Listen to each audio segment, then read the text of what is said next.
So kinesiology at its most basic explanation is clearing stress from the subconscious mind. The way that we do that is through muscle testing. So the client will have their arm on the table and then it will be going down to signify that there's disharmony between the conscious and the subconscious mind. Now, the subconscious is where we hold all of our memories, our patterns, our beliefs, our stories. So to access parts in there is really crucial to have our conscious self living in harmony.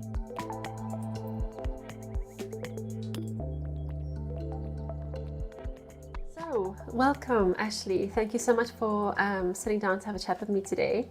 Yeah, I'm really excited because I've been interested in this modality for some time. And like I was just saying, I just love your open and grounded and genuine approach and your kind of willingness to share and to teach. So yeah, you help people to clear stress and look into, deep into the emotional and metaphysical health.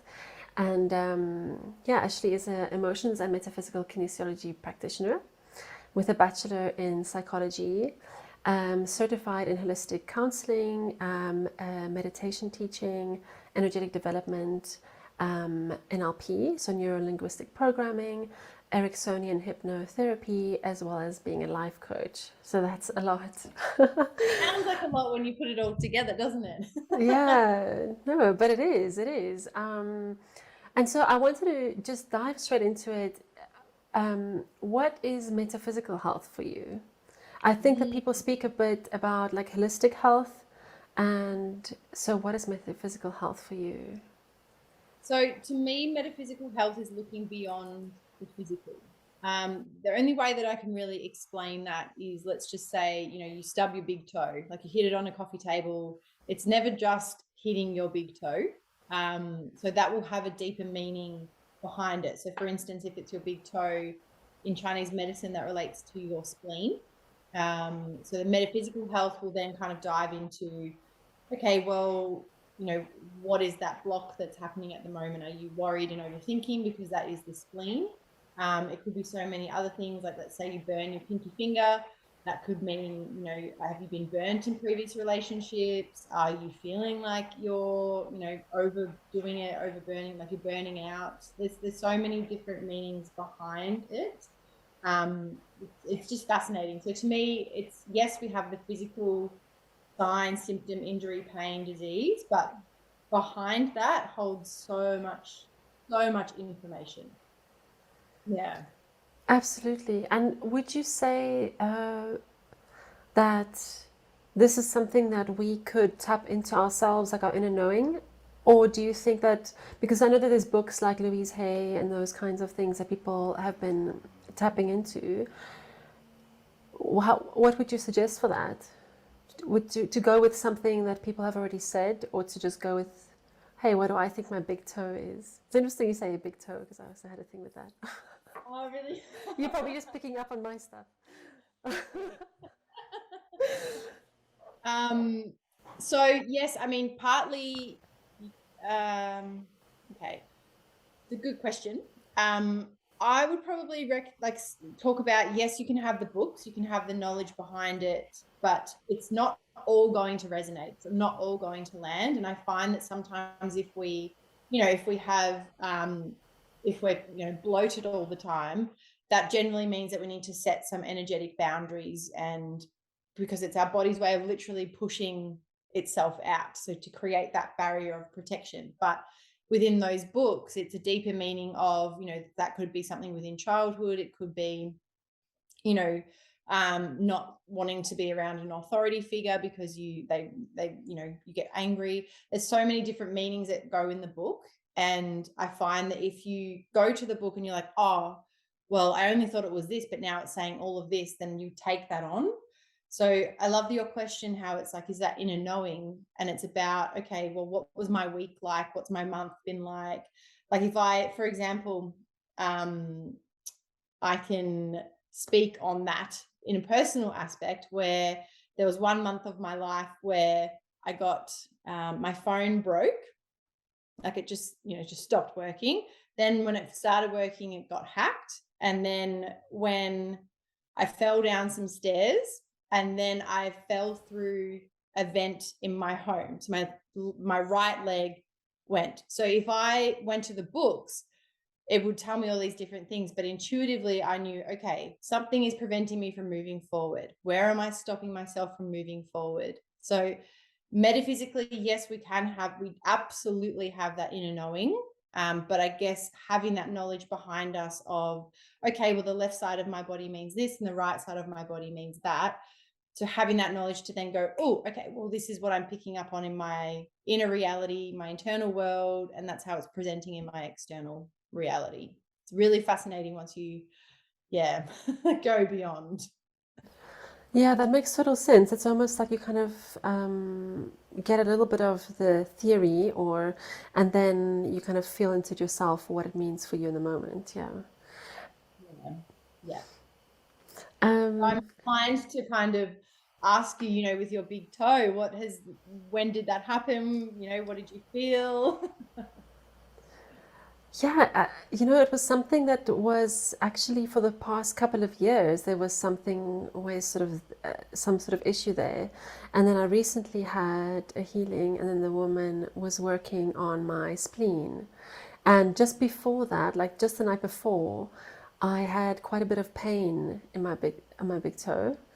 And I was like, what is this? Like through the night. And then she ended up working on my spleen that just the following day, and now it's like it's gone. So I can go into like the whole thing of what was going on, but I couldn't quite figure it out, because when something is ongoing, you would think that when it's chronic, you would think that it would be almost more obvious because it would be a bigger thing. So therefore, it'd be something that you could like really, it'd be a thing that you could see and like, or it would be more solid of an aspect or issue to work with. But somehow, maybe if it's yours, you're blinded to it, or it just takes time to like resolve. Like maybe it is something that is quite big and it just takes those layers to resolve, right? So I don't know, that was my experience with it, but it feels like it really feels like it's healing now, like as in it's moving out. And I guess something on that is it will continue to show up until you address that emotional pain, like the inner thing that's going on for you internally. So it could be a constant thought process. So like I said before, the spleen is that the worry and the overthinking. So maybe the reason why it was that chronic pain, or that you were experiencing that pain, is maybe we're in the mind too much. And once you get that sense of relaxation and relief, then you get out of your mind. You're like, oh, I don't need to think about it anymore. And then the pain's gone. So what I say to all my clients is your body is always talking to you. And if you're not listening, then the whispers will get louder and louder and louder. And that's where the pain and discomfort comes in. Yeah, that's exactly it. And it totally rings true. I mean, I tend to be in my head a lot. I mean, we all do, don't we? Yeah. Um, okay, so I mean, I wanted to ask you about, I don't know if you wanted to share a little bit about your sessions and how you work, or if that's something that people know, but maybe just a quick overview. Yeah, That'd be great. Yeah. so with the sessions with me, so kinesiology at its most basic explanation is clearing stress from the subconscious mind. The way that we do that is through muscle testing. So the client will have their arm on the table, and then it will be going down to signify that there's disharmony between the conscious and the subconscious mind. Now, the subconscious is where we hold all of our memories, our patterns, our beliefs, our stories. So to access parts in there is really crucial to have our conscious self living in harmony. So a session with me would look like it's an hour long, or initial appointments usually an hour and a half, and I tend to take time to talk. And that's where my psychology degree and my NLP techniques come in handy, because that's really the language of the mind and the body coming out. But as soon as the client gets on the table, that's where their body will start to communicate with me. So we can set a goal at the start, and it may be my mind is clear and I'm free to think new thoughts, something like that. And if they're constantly in their head, that arm's going to go down because they're not in that state. So usually sessions tend to take a life of their own. We can have a goal where, yes, we were focusing on gaining mental clarity, but in actual fact, the body is dealing with stress over here of not feeling accepted, not feeling heard, not feeling understood. And that comes back from, age 6, where someone at school told them that they didn't like the color of their shirt, and then they excluded them and isolated them from the rest of their friends. So every single session is unique. Every single session can bring up emotions that people may not have thought of or even felt for such a long time. But the moment that they make that connection, it's just that emotional release, and then they have that freedom of thought and clarity of mind. So it really, for me to explain just one particular session, it's really hard, because the structure of the session is basically like we chat and then we balance. So the balance is where I'm muscle testing and I'm clearing whatever stress they have presented, but also whatever stress the body is starting to tell me. So if a particular meridian comes up, like let's say your triple warmer meridian, that tends to mean that the person is on their last reserves of energy. They've completely burnt out and they're feeling really depleted. So I will bring that up with them and say, look, this is coming up. This is what it means. How does that resonate with you? And each person, no matter who it is, will have a different explanation. And then that takes us on a different course. So when I talk about balancing that person, it's through the use of crystals, essential oils, plant essences, flower essences, which I know, Eva, you are familiar with. And we can even use herbs on the body, and they may need to do an infusion of a tea, or actually just keep the herbs within them, like on them. It could even be just sent like sprays, acupressure points. There's so many things to bring the body back into balance from an energetic perspective, but also from that emotional, mental, and spiritual physical perspective too. So that's the general sense of the session. But yeah, every single one's different, and I just love it so much when it just, they have that moment of like, oh, that makes sense. Yeah, that's amazing that you have such a big toolbox, in fact. And in that, I've got like 10 questions already, but like, oh, how, for you, because jumping straight into the essences, I was curious about like how it is for you to work with, for example, if you have plant essences, and then like if you work with stones, like how is that, the energy of that different, or... Yeah. Okay. So each remedy holds its own particular meaning. So let's just say I go with the client's testing for sound. And if you are familiar with tuning forks, this is where the metaphysical comes in again. The meaning behind them choosing that tuning fork is because they need to tune into themselves. They need to listen to themselves before they listen to other people. So for plant essences, for me personally, I believe that that's their connection to the earth, and that's their connection to themselves. So if they have a plant essence that comes up, say lavender, for example, they're not connecting to that calm, beautiful, open self. Rather, they're in that manic, crazy, anxious state. A crystal, for instance, again, that's our connection to earth, but it's also what is the client wanting to hold. Because crystals, we hold them in our hand, we keep them on our body. Flower essences, it's the life of the plant, it's the life of the flower, and it's about that sense of blooming, like where are they needing to show them their true self in that moment, and actually not be afraid to be seen, not be afraid to be different. I'm just going through my mind like what I've got. The essential oils as well. I know aromatherapy is such a powerful tool. Like essential oils themselves, they evoke memories within the hippocampus in our mind. So when a client gets an essential oil, say, I don't know, clove, they'll go, oh, I'm thinking of a time at Christmas and when my mum was, really loving towards me. And that will then tell me, okay, well, they're not really feeling that love right now, potentially, or maybe it's too much love and they're over feeling restricted. So there's so many deeper meanings behind the remedies that we're using. And I do love to educate my clients in those moments to say, oh, this is coming up, this is what it means, but what does it mean to you? So that's the most important thing within each session, to see what that represents to that client in that moment, on that time, on that day.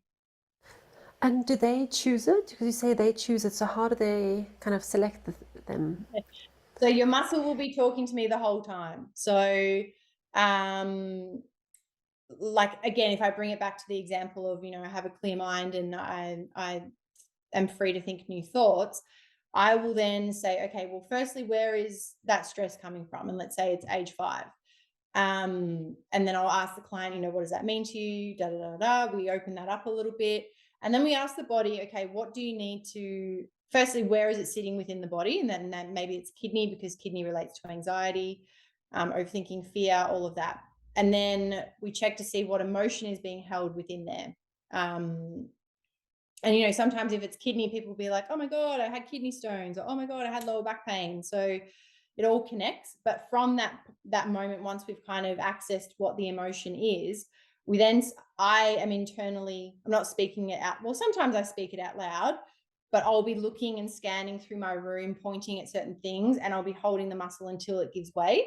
So when it gives way, I change my intention from what does the body need? Show me an indicator of what it needs. And then as soon as I point to something and then it tests, then I bring it over to the client. I let them hold it. But it's basically, and on an energetic level, our energies are communicating with each other, and the body is literally speaking to me like, go grab that crystal, go get that oil. We need to hear the meaning of that flower essence, and we need to take it and take it home with us. So there's, lots of layers.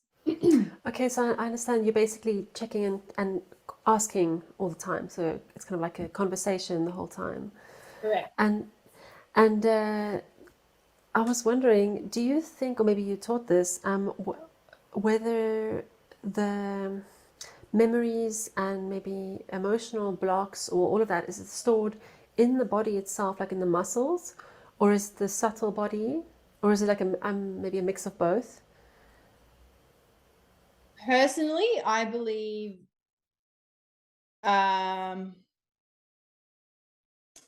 it's stored everywhere.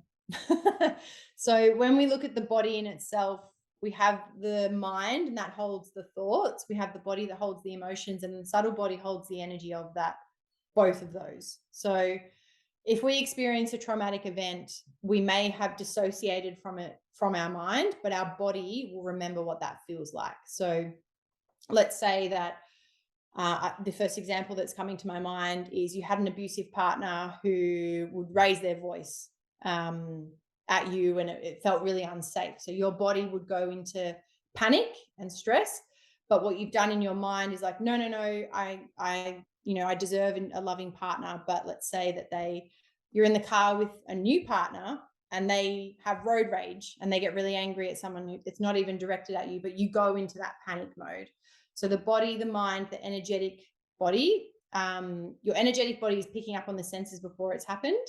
Your physical body will feel that response within the 5 senses. So the sight, touch, smell, taste, sound. And then your mental mind will source that memory and kind of draw it from the mind to the body. And that's my interpretation of what kind of happens. So we feel it through our energetic senses. That's what the intuition kind of says, and the body will tell us, and then it directly goes to the mind, and then we go into that panic. So it's fascinating what we store within us. Yeah, it's incredible. And I asked that because I've seen modalities now. I mean, breathwork is one of them, but also like just actual massage or pressure or this techniques where people are pressing into the body like physically, and it's quite interesting then to see what comes up, that it's actually in, so that's why it's fascinating to see like what's actually stored in the muscles or in the tissue or in the, yeah. And it's interesting with breath work. I guess what you're actually doing is you're creating space within the body to feel those emotions. So when, if you see someone that is quite pent up and a bit, they're not loose. And if they go and do breath work, of course, they're going to have an emotional release, and they may not even be able to pinpoint what that emotion is. They may not be able to identify that because it's just so like consuming for them to feel that. So yeah, it's the body will definitely remember certain aspects, but the mind will twist it to whatever state that we're in. Sorry, my dogs are barking. That's fine. I was just thinking about them, like thinking they probably just want to, like, hey, we're here too. Yeah. Actually, yeah, like, so you work with animals as well. I had other questions, but that's like, yeah, that's so great. How is that then? Do you do the same sort of testing, or is it more of a checking in on your own self, or? Yeah, so I can do it via online or in person. So very similar to what I've just been speaking about. Animals have their own frequency, their own vibration, and when I tune in, so basically I'll be muscle testing on myself. So the muscle testing I do looks like this when it's on myself, and the unlock will be, okay, well, that's the stress. So as soon as I grab, I'll just say, you know, show me an indicator when the animal's energy is online, and then it will come apart. And then that's when I will be testing. Sorry, my dogs are going mental. They're like, come and test us. Yeah, so they'll be basically trying to communicate in the way of, like, I have a check, like a the word's just gone from my mind. Anyway, it's a sheet of paper where I test through to see, okay, is it this, is it that, is it this, is it that? And most of the time, like with animals, they're very quick to shift that energy. For instance, I did it for my sister-in-law recently. She got a new Labrador, and he was very, you know, wasn't well. He was had a bit of, you know, poo explosions, and he wasn't sleeping. And then we had a session, and he was asking for, you know, to hold a crystal under here, to change his bed. What else was he telling us? To rub a certain point on his meridian line.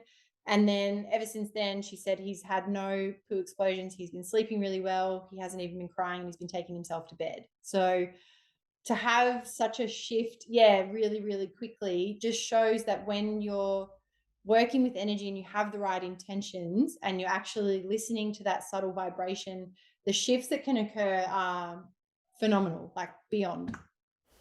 That's, yeah, it's incredible. And it's so rewarding, I bet. And why do you think, what is it in us that makes it more, that we have more resistance? That is a great question. Well, I believe we have that resistance because these programs, if we want to call them that, within the subconscious mind, have been there since we were, you know, little. Between the ages of 0 to 7 is when those beliefs, those habits, those behaviors are formed. So for us to remove them, eliminate them, is really challenging, because then that means that we need to shift and change our identity. So if we're working at the level of identity, we, as human beings, we don't want to do that, because it's taken us years to build who we are, and it's hard work to change that behavior. So I guess that's why, you know, people are so into the healing process. But my biggest thing that I always check is, are you willing to clear this? Because if you're not willing, it's not going anywhere, and you'll just be spending your money, not wasting it. Like, it's always beneficial, but you'll keep coming back. And that's not my ethos. It's not with working with integrity for me to have you keep coming back to sort the same problem. It's more about, okay, well, are you willing to let this go? And if so, let's do it. Like, let's get rid of it. Yeah, I mean, I've seen that sometimes there's certain things that almost serve us for a certain time, even if they are, we somehow are attached to certain behaviors, we think they're serving us in some way, and then we want to get there, but we also want to keep doing this thing. 100%. Absolutely. Yeah. Yeah. There's always that secret benefit that we're getting from it. And it could be attention, love, desire, stability, security. Like, there's so many different layers to it. But yeah, if it's something that has been there for a very, very long time, that's when the healing process it can take, I mean, with the right practitioner, you can probably get there quite quickly, but it's also the right practitioner and the right mindset of how quickly you want to get rid of it. Yeah, absolutely. And it is that building that trust in the relationship as well, for sure. I was curious, when I was kind of thinking about today's chat, whether you think that the stress that people have, because you speak about helping people with stress, and that can be, I know, like so layered in people, whether you think that, or anxiety as well, whether you think that that is, if I can put this, like almost like self-induced, in a way that we put these pressures on ourselves, like how much, because you see quite a lot of clients, how much of it is really like that people need, because the world is kind of putting a lot of pressure on us, we need to do a lot, in terms of having a job and this and that. How much do you think of that is actually survival and need, and how much of it is actually we want to be a certain version of ourselves? Or we, you know what I mean? There's some sort of, you could say maybe ego thing or whatever. Like we want to be a certain version of ourselves, or we want to be better and this and that, or we have an illusion that we'll be better somehow else, and so we push ourselves hard. There's this. How much do you think is actually the one or the other? Because people are talking about, oh, the world is hard and we're pushing, and it's because that is the reality. It's harder to maybe buy a home or all of that, but you know what I'm saying. Yeah, I do. And the first thing that comes to mind is a quote where it says, a hostile person lives in a hostile world and a loving person lives in a loving world. So if your perception of the world and reality is everything's hard, nothing ever goes my way, life sucks, that's what will get presented to you 9 times out of 10. And only in very minuscule moments you'll have where you do feel loved and you do feel valued and you do feel accepted. And I guess what the question that I'm hearing you ask is, how much of that stress are we inflicting upon ourselves? And I mean, how long is a piece of string? Like it's difficult because whatever is going on up here and within, that's what we're sending our frequency and our vibration out as. So if we're the type of person that, says, I am anxious, I have anxiety, our external reality will present all of those things that will add to that. Whereas if we spent the day saying, I feel calm, I feel centered, life is a breeze, again, we're choosing to see that narrative be shown in our external world. So stress, we take that on consciously and unconsciously. So I think the unconscious level would be that mindset. So what's our internal dialogue saying and how is that being shown to us? And then the consciously is what we spoke about that willingness, where, okay, well, maybe that stress is serving us and maybe that's, we still need to continue with that.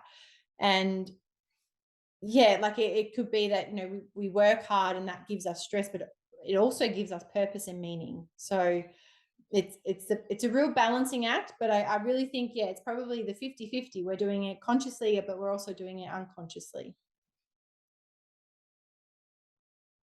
Did that answer your question? Yeah.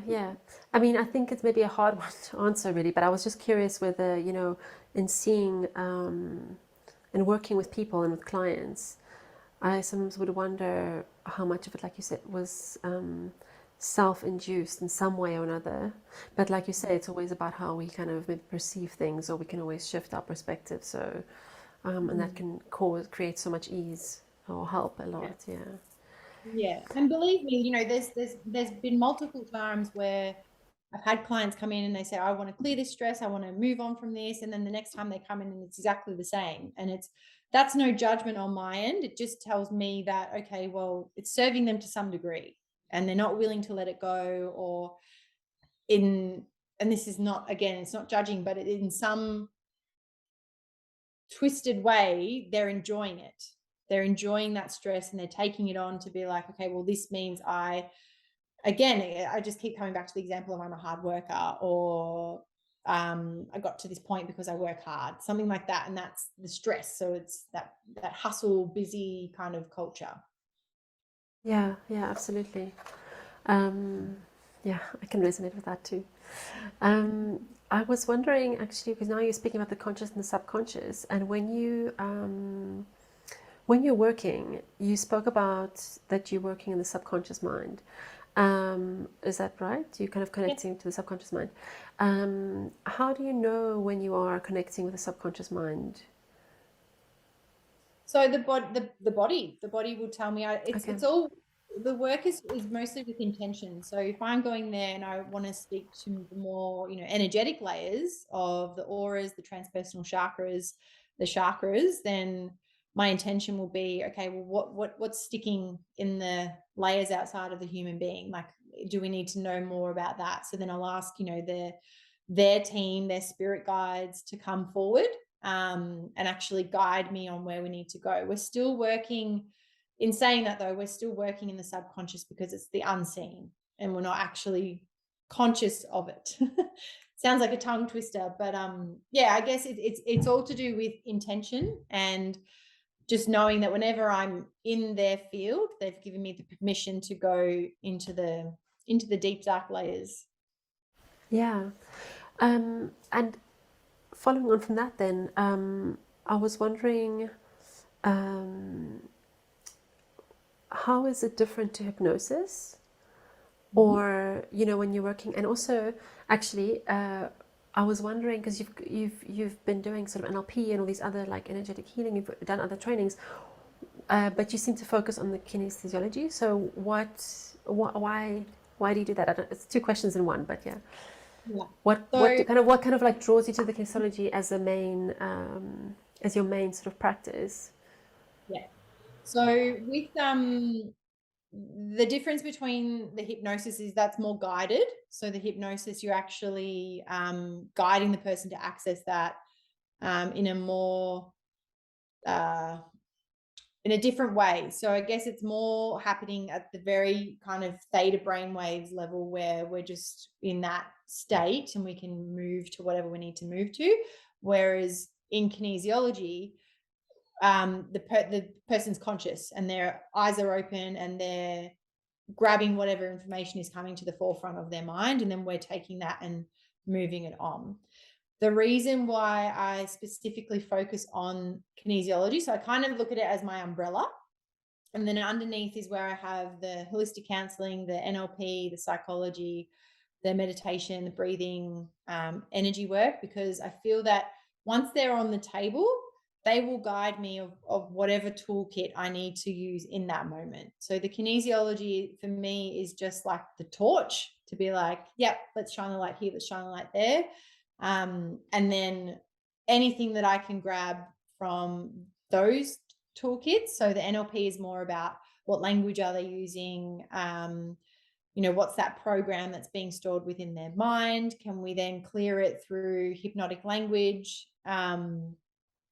Put them in a slight trance and then focus on that meditation practice and close out the session in a way where they go into a semi-trance, not a full deep trance, and they're breathing and they're expanding and they're letting that body open, and then they come back to themselves and they just feel completely different. So in its most basic form, kinesiology is my umbrella where I can access all of that. Yeah, that makes total sense. Yeah, brilliant. And you mentioned also, I know that you said that you work with the meridians, and so I was curious about. I'm assuming that then you can shift the energy within the body. How is that different to acupuncture and then acupressure? Like, do you also use acupressure points?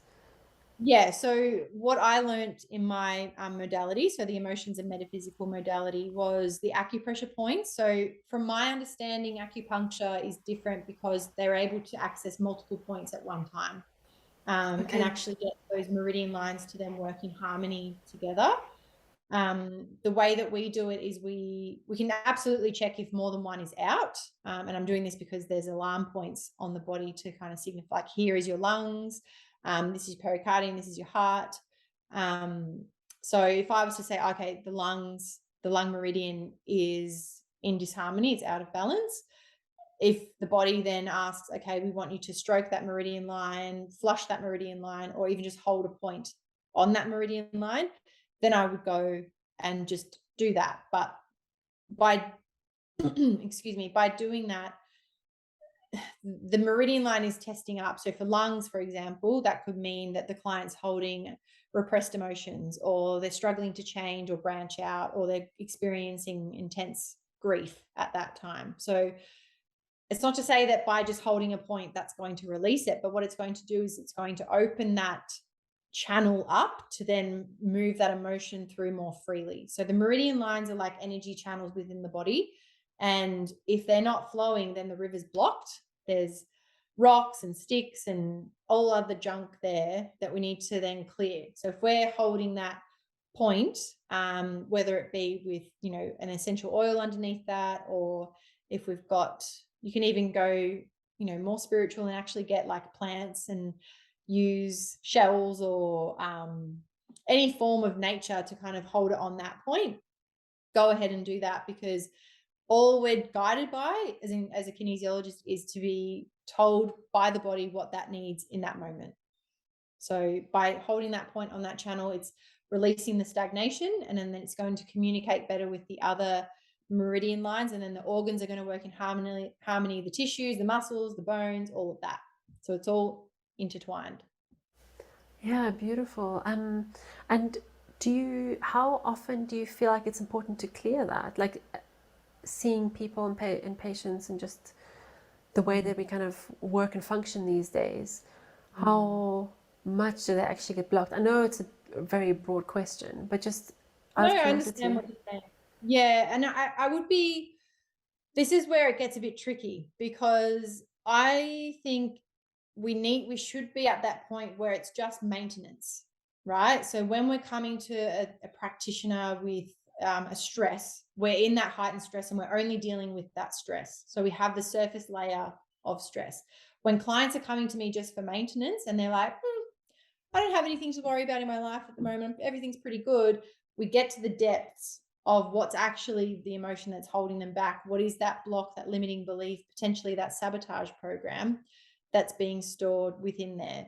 So the I guess we've got to be careful in that, like kind of what you said at the start, where it's trusting that inner knowing of, can I move and shift this myself, or do I need that extra support, that extra team of help? Because once we start to, you know, have that practitioner that's like, oh, well, they're my go-to, they're going to fix it for me, the responsibility then moves to them, and we stop taking ownership for knowing that we can actually move that. So for sessions in the beginning, absolutely do it frequently, but over time, that's when I would absolutely encourage it's just maintenance. So you could go 3 times a year, 4 times a year, once a year, and then you'd be good.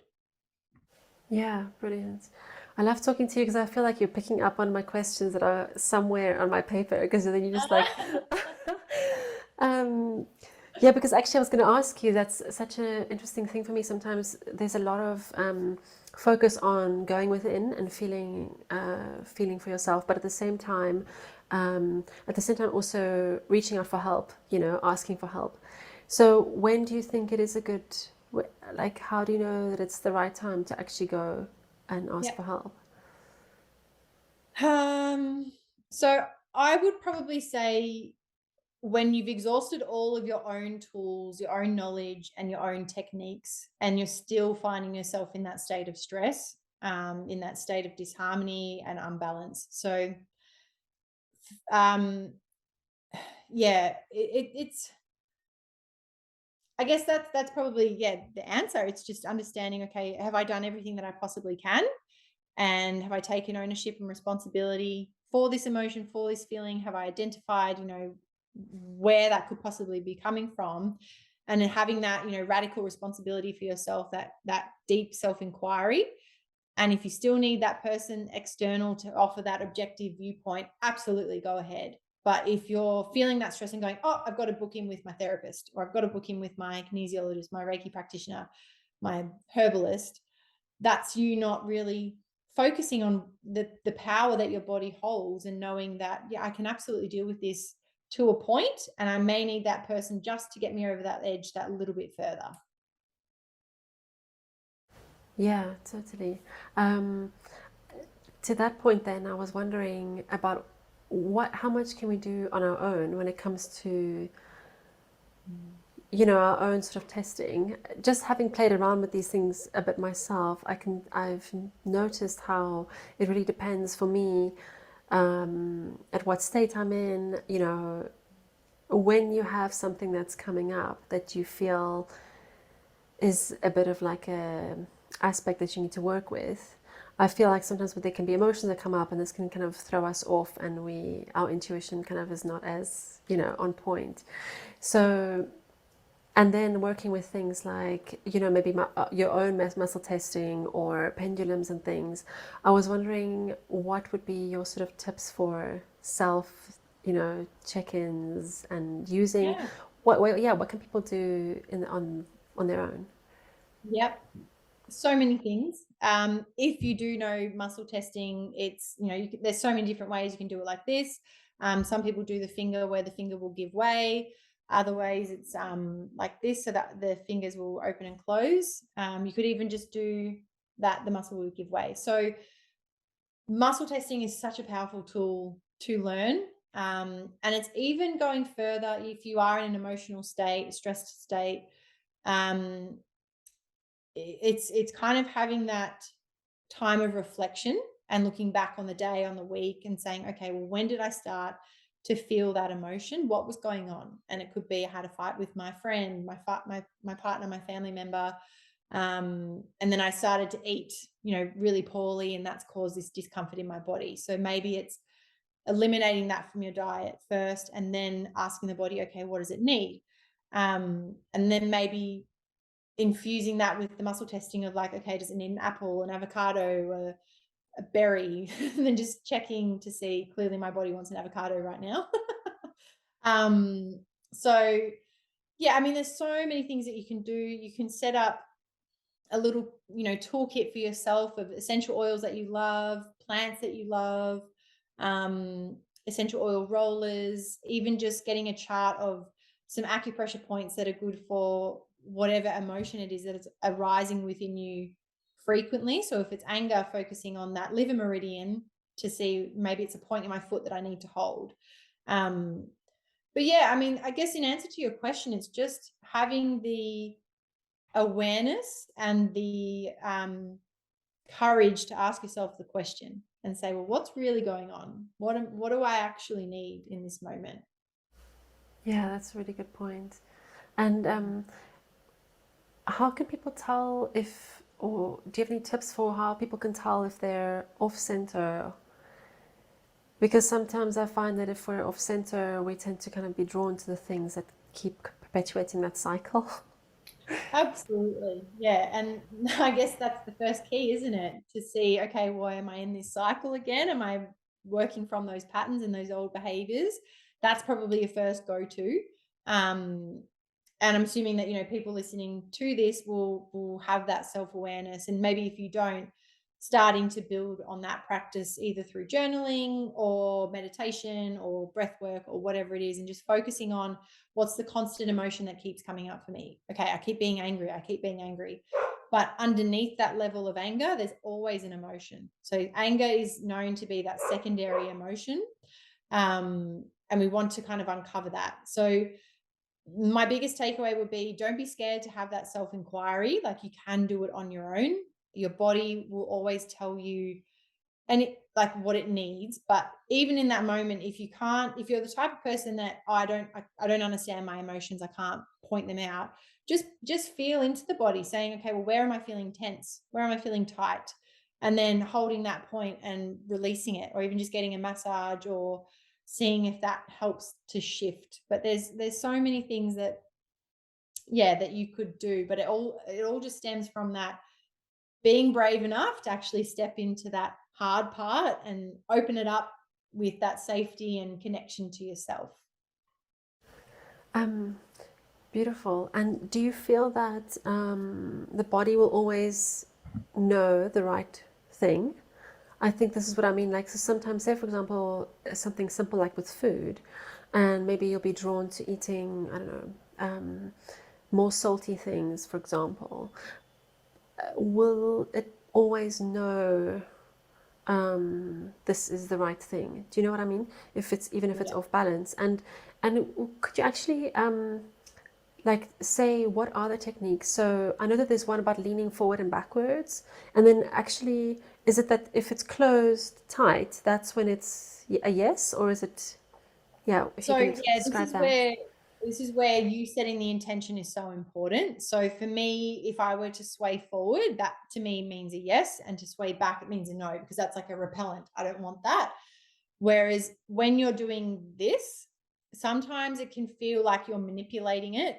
And then that's when the doubt comes in and you get a bit stressed. So if you reach that point, that's where I would say, okay, maybe go to a kinesiologist or a practitioner that can do that, because they have no emotional attachment to that outcome. So I've just lost your question. Is it and then the other question was actually to demonstrate how to actually do it. Oh, of course. Sorry. Okay, so for me, when I am muscle testing, I always ask myself, show me an indicator change. And what I mean by that is the muscle will release when I am on, when my system is on.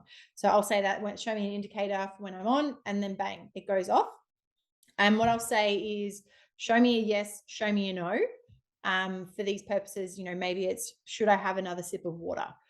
Show me a yes, it's locking. Show me a no, it will unlock.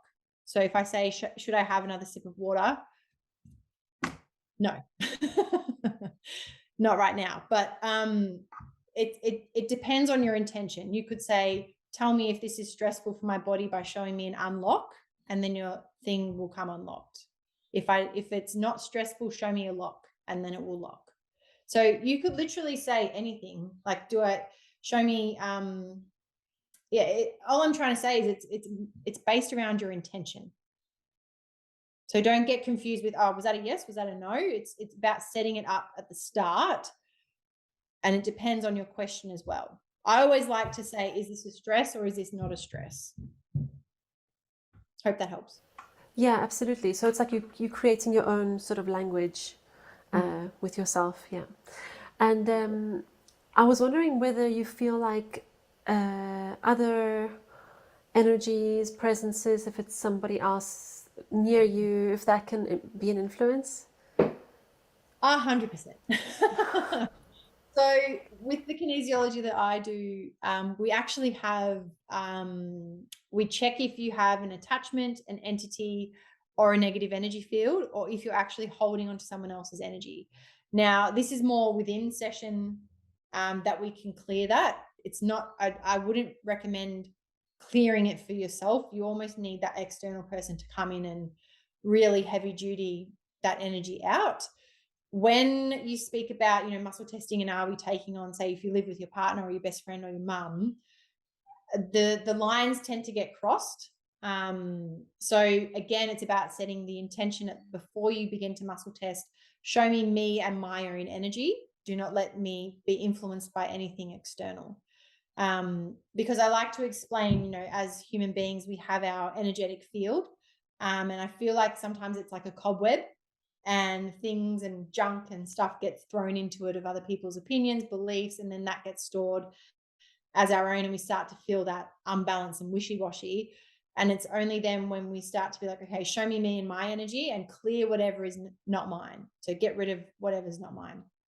And some, like 80% of the time it will work, but if it is an attachment or an entity, you need extra support. Yeah. Okay. And can you do a test on yourself to test, like, is there something there? Like, just. And I was even thinking about, say you're, again, like food, or you're in a supermarket or something, and then there's someone next to you who's like really keen to have chips, and you're like, and then you're shopping with someone else or whatever, that sort of thing. Like, how much does that sort of interfere? But like, I get what you're saying. You come back to yourself the whole time, and that's a practice, and it'll develop, I guess. Yeah, because as human beings, we take on everyone's energy. We're all connected in some way. It's kind of like, when you're in a room and you're all starting to be like, oh my God, I was just about to say that. It's because your frequencies are merging, and you're all kind of coming from that one heart place. And if you're in the same aisle with someone who's wanting chips, and then you're like, oh, maybe I want chips. It doesn't mean that, a part of you does, like, a part of you will want that. Right. And that's why that energy is kind of merging and shifting. It's just fascinating. I love it. I love it so much. Yeah, when you start to get more subtle into these feelings. It is quite incredible. Yeah. I was actually curious when you spoke, or I think I heard you speak about this somewhere, where and I mean, I'm assuming that when you're working with somebody, you're tapping into their field.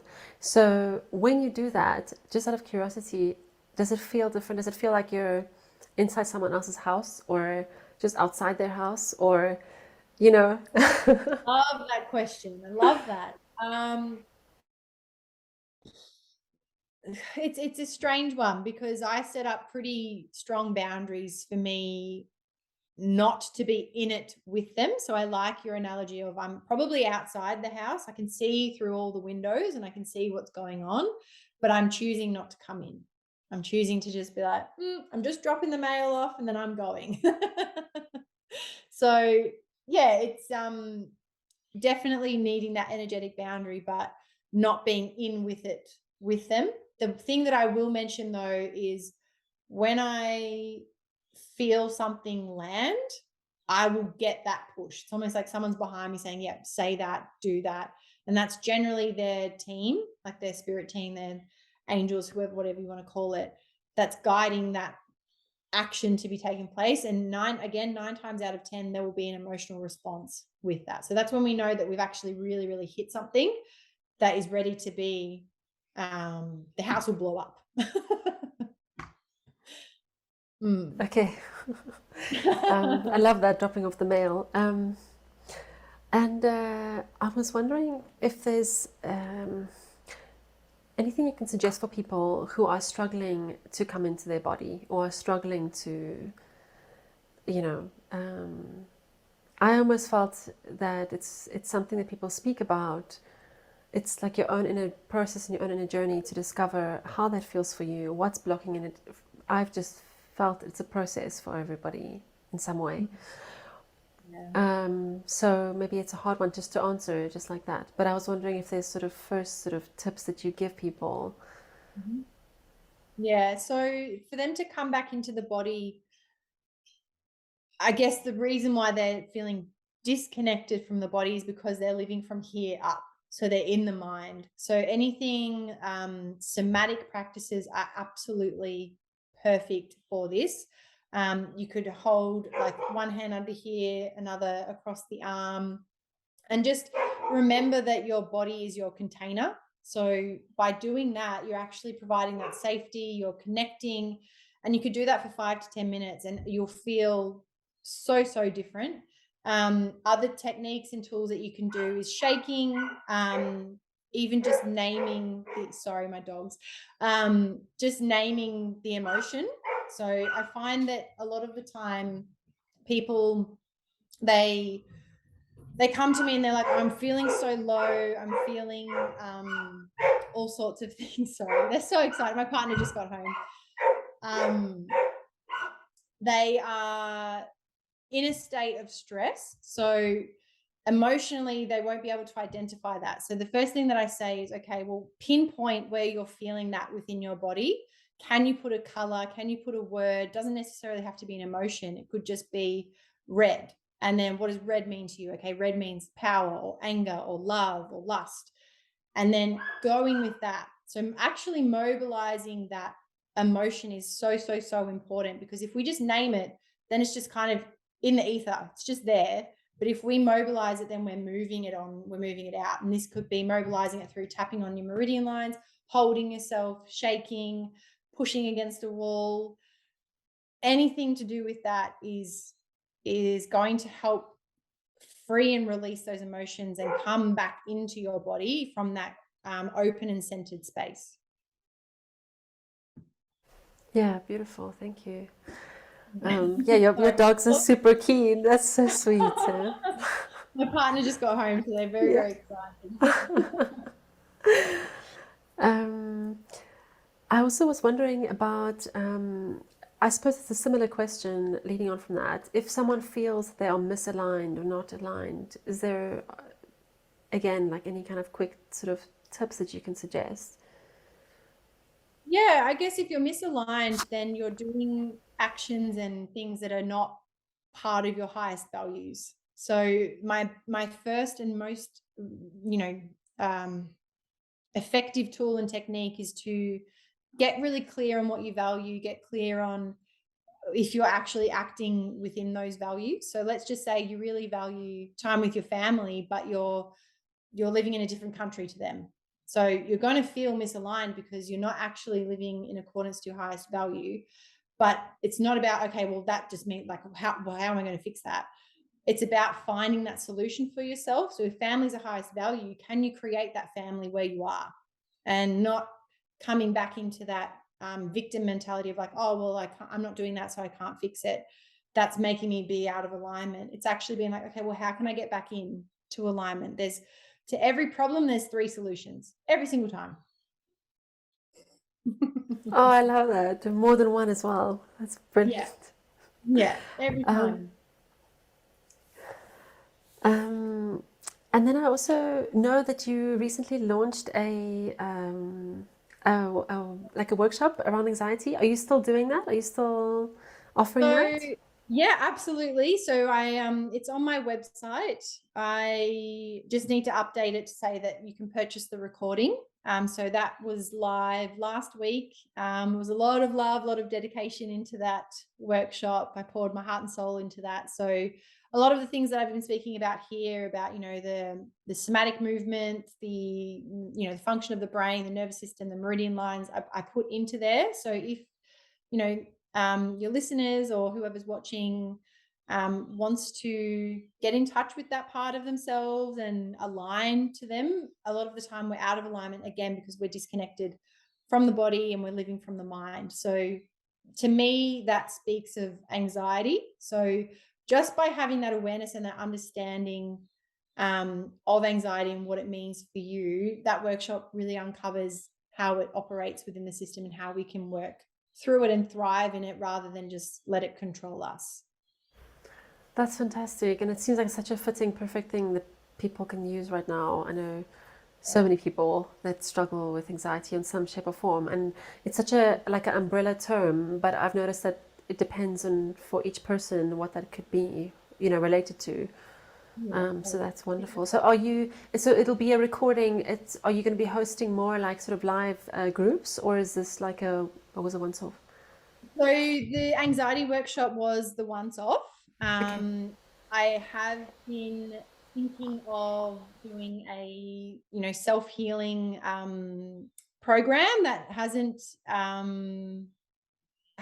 completed yet, so I'm still in the creation stages of that, and also a few more ideas on workshops. So there'll be more coming. I think I just needed to get that one anxiety out of the way, just to build that confidence and that ability to know that you can do it.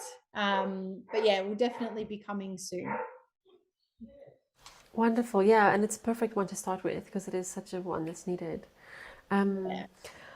Great. I think that for me, I feel like I've just, we've sort of like, I love how I tend to have a bunch of questions and then they'll kind of like will lead naturally through them, like in this kind of very feminine way, and you'll pick up on things. But I think overall, I don't know if there's anything else that you wanted to share about kinesiology. Actually, like going back to like a very intro question, I was wondering where it actually came from, or like how it started. Because when I just quickly was Googling, I was seeing different things coming up. Yeah. So kinesiology applied. There's different forms of kinesiology, but essentially it started from 2 chiropractors who developed it in the 70s, and they called it applied kinesiology. So that's more so using the meridian lines and actually finding what muscle group associates with that particular meridian line. So for instance, the psoas muscle will relate to the kidney, and if there's an imbalance there, then the person will be experiencing problems within that muscle group. And then they tend to balance out. So they'll literally have like the leg in the air, and there'll be muscle testing on the actual leg. Whereas now it's kind of, there's been so many other modalities that have come from that to realize, well, we can do it quicker by just muscle testing on the brachioradialis muscle. But yeah, in its initial stages, it was in the 70s by 2 chiropractors. Okay, I see. Yeah, that makes sort of sense because I've gone to a chiropractor before who's done, I think, testing similar to that on me. And I was wondering whether this is kind of related and how these modalities are. Okay. beautiful. Yeah, I feel like they all pick up on each other. Yeah. And I see that it's getting dark where you are. It's so funny, like my day is starting and your day is Yeah, ending. no, I need to get up and switch the light on, but I was too engaged in the Yeah, no, conversation. no, totally. I just thought it's like, you know, that kind of like the cycles. And where can people find you? Yeah, and because I'm assuming I- that you do sessions online as well, or Absolutely. I love online sessions. fantastic. Yeah. They're just as powerful. So no matter the distance, energy does travel everywhere in the world. I mean, you saw it at the start when I mentioned the big toe. I didn't even muscle test, and there you are. So yeah, as human beings, we have that ability to pick up on that. So I absolutely do online sessions with kinesiology. You can find me on my website, which is just www.groundedsoulkinesiology.com. And then my Instagram handle, I'm having a bit of a hiatus this week just to regroup, refresh, but my page is called groundedsoul.kinesiology. All my details are on there too. So would love to hear from anyone if you're interested, even if you want to know about it. I'd love to have a chat. Awesome. And thank you so much for taking the time to sit down and chat with me and share all these things. I'm sure that people are going to benefit. Yeah. Thank you so much. I really appreciate it.